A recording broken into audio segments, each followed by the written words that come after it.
Hello.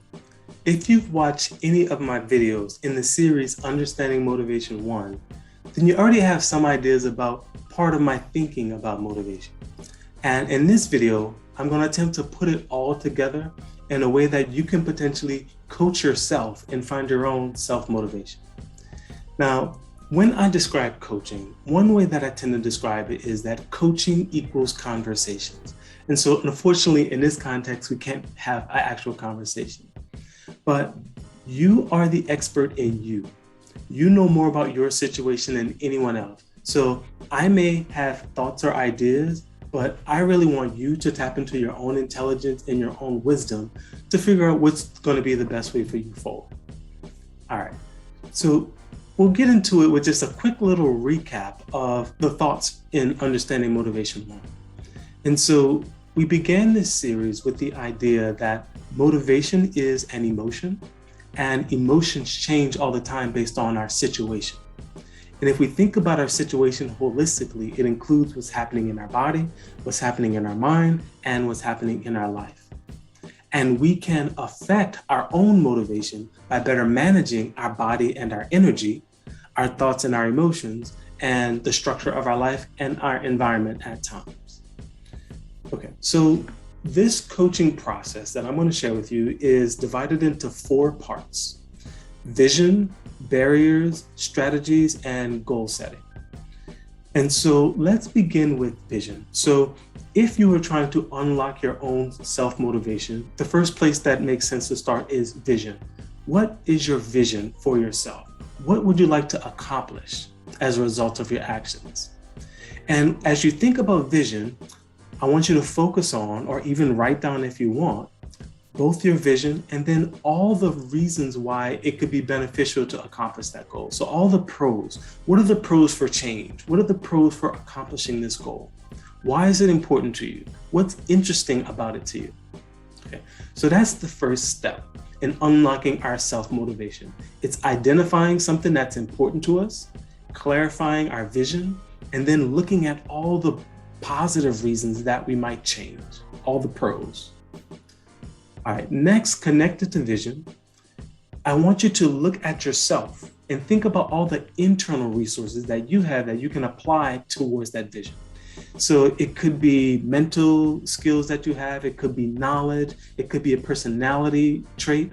So let's say, for example, you're a really good cook. Does that apply to being able to accomplish this goal? Or let's say you're personally very creative.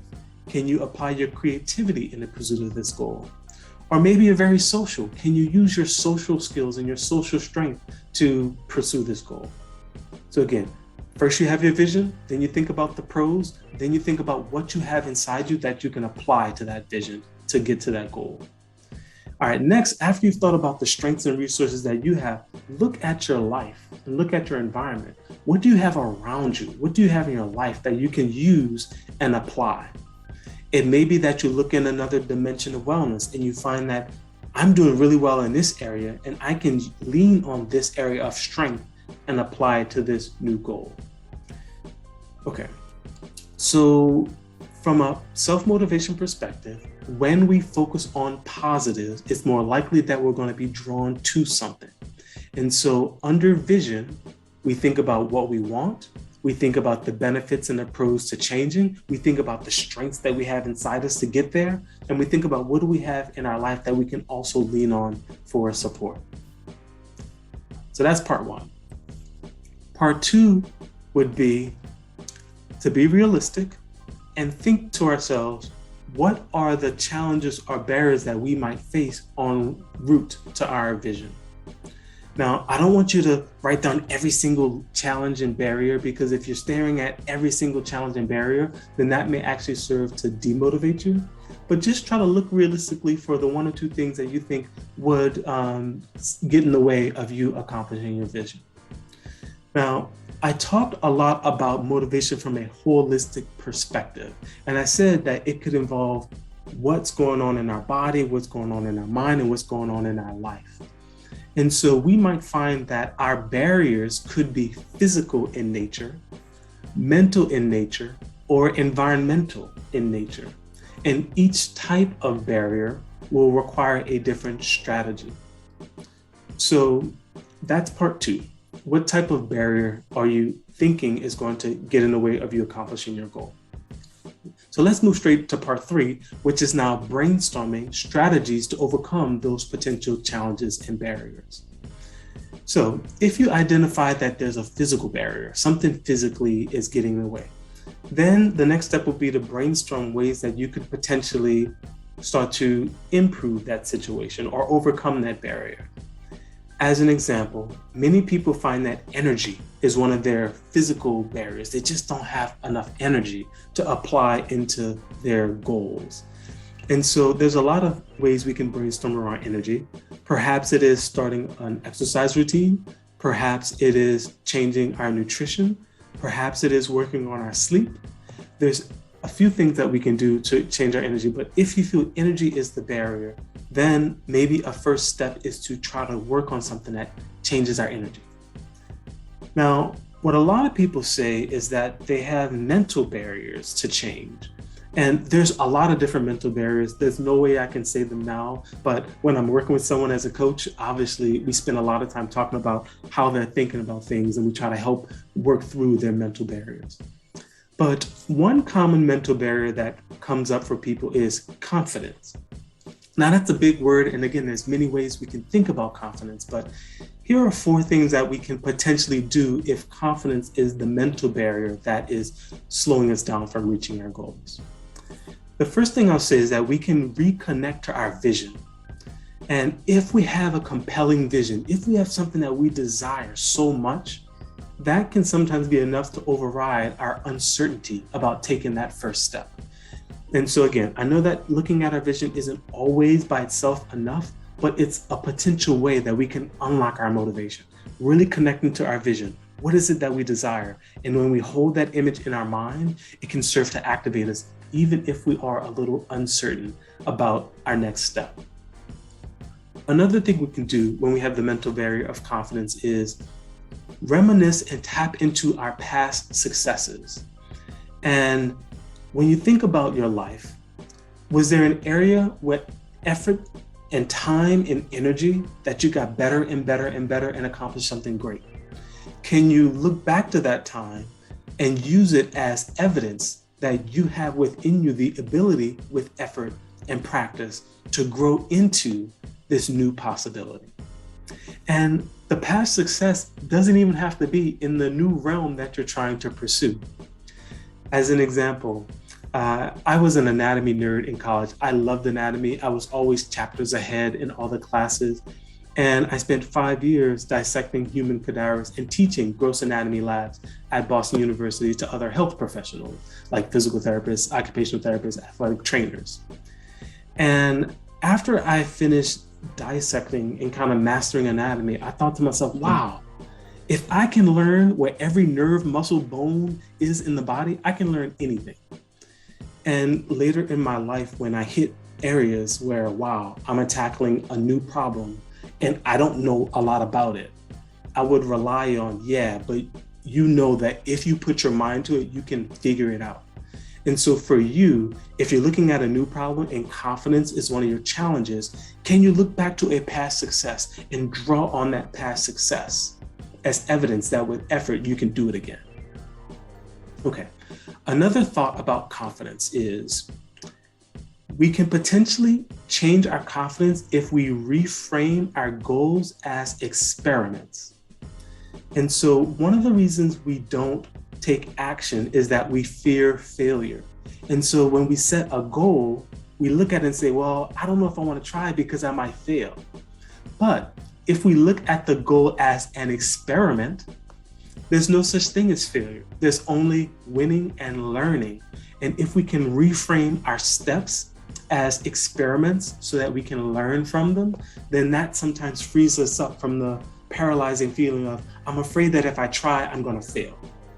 And so again, I know that it's not always that easy, but it's a simple thought. If you can reframe your goals as experiments, sometimes that unlocks your motivation to take that first step forward.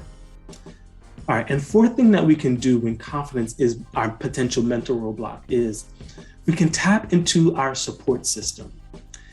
It is amazing what we will do when someone has our back, when someone is by our side, when someone cheers us on, when someone says they have faith in us. And I'm sure you can look back to other challenging things that you did in your life. And it could have been a teacher, it could have been a coach, it could have been a friend, it could have been a family member, it could have been anybody, but they looked you in the eye and they said, I believe in you. Or they said, I got your back, go for it. And that was what unlocked our confidence.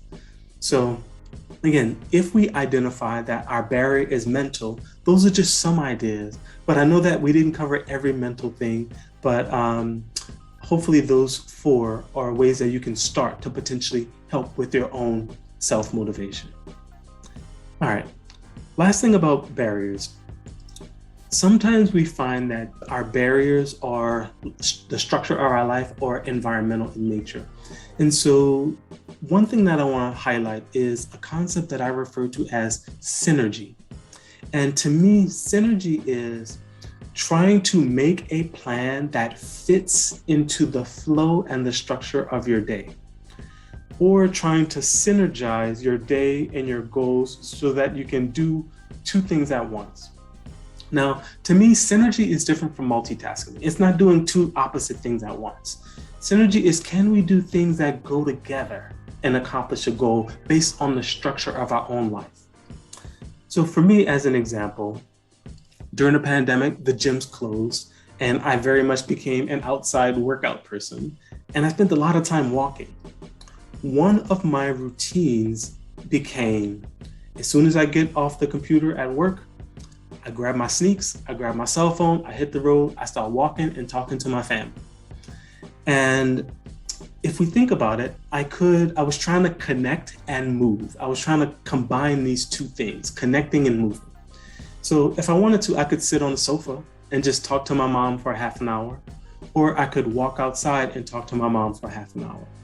And what I found was that it was just such a nice way. It kind of became like a habit, like literally the computer would go off and I'd start looking for my shoes, because it was just such a very synergistic way for me to move, to get fresh air, to get natural light, to relieve my back, and to connect with family and friends. So if we have challenges in our life, one thing we can potentially do is look at the structure of our life. Where might something fit? Can we do something that just fits naturally and that is synergistic with the nature of our life? All right, I know I said a lot. Those are the first 3 pillars: vision, challenges, and strategies to overcome those challenges. The last pillar in the goal setting process or in the coaching process is picking a daily or weekly SMART goal.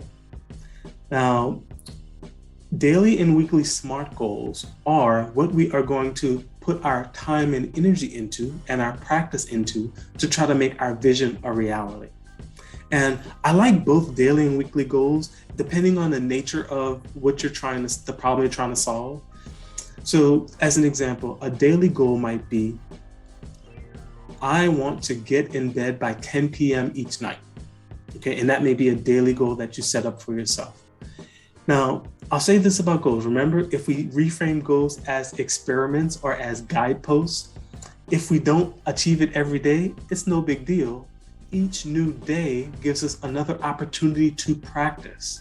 So if something comes up and we happen to miss our mark, the next day we have another opportunity to practice. And if we keep practicing getting in bed at 10 every day, and we keep practicing, eventually something good around that goal will generally develop. Now, when I think about weekly goals are generally better for something that takes a lot of effort or that's bigger. So if we think about exercise as an example, you might not set a goal to do an hour of running every day, because that may be just too big to fit in the nature of your life. So for your exercise goal, you might find that it's easier to say, I'm going to go running 3 days a week. So daily and weekly goals are the kind of guideposts that help to direct our action so that we can bring our vision into reality. And once you've picked your daily and or weekly goal, that's an experiment that you're going to try out. At the end of the week, you can look back and ask, what did I learn? What was my level of success? do I like this goal? Is it serving me? If the answer is yes, then you can simply move it forward. If something about the goal struck you and you thought, maybe that's not the best goal for what I am experiencing right now, you can adjust the goal and pick a different goal moving forward. So again, you set your daily and your weekly goal. You simply evaluate, how did I do? What did I learn? How do I feel about my goal? And then as you look forward, you pick a new daily or weekly goal. All right, I know that we're not going to solve all life's problems in one video, and I know that it's difficult because we can't have the conversation. I always say this, that there is a limit to one-way expert advice. When one person just saying do something, it's hard to know how it fits into your situation. And that's part of the beauty of a coaching relationship. When you're in a coaching relationship, you have someone that you can go back and forth with, and you can be very specific to your situation, your needs, your interests. And so, again, in making these videos, I really hope that I can help people to self-coach themselves and find their own motivation. But if at any point in time you feel that you could benefit from some combination of structure and focus and support and partnership and motivation by working with a coach, I'd like to invite you to visit my website, charlesinniss.com, and get in contact with me. No pressure. We can just have a conversation about what it might look like if we decide to work together and how I might be able to help you turn your wellness vision into a reality. I appreciate you for spending your time with me. I truly am honored that you decided to take time out of your day to listen to me talk. I hope something that I said was useful, and I look forward to talking to you about motivation in the future. And so until that next time, be well, take care, and yeah, just be awesome. All right, that's all for now. Later.